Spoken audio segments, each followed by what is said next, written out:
Royal BC Museum and Archives has a remarkable Indigenous audio-visual collection dating back to the 1850s, documenting First Peoples' way of life. The museum is working hard with First Nations across the province to reconnect these pieces with families and communities.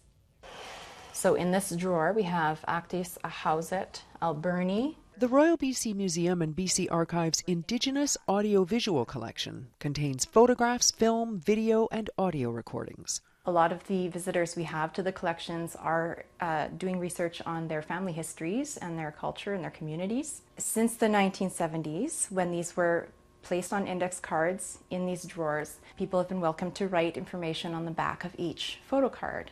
And so it's almost like a living photo album as it is today, where you can come up and you can turn the cards over and see what people have written over the years.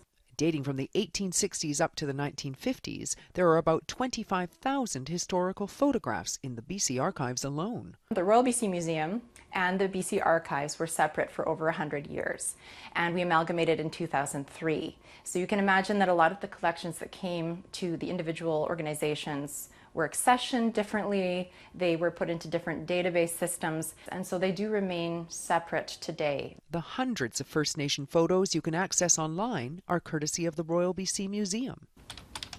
There are also about 3,500 audio recordings in the collection. There was a linguistics department here during the 1970s and 80s that lasted for about a decade, and that department undertook a large-scale project where they contracted linguists to go out throughout BC and beyond, where territories cross borders, and take language recordings. It is the International Year of Indigenous Language.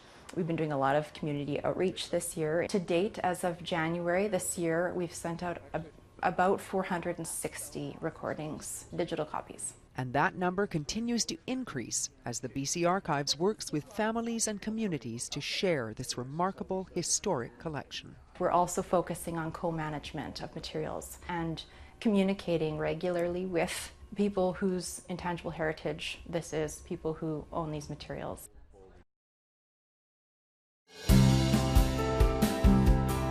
This Week in History, brought to you by the Royal BC Museum, bringing British Columbia's stories together.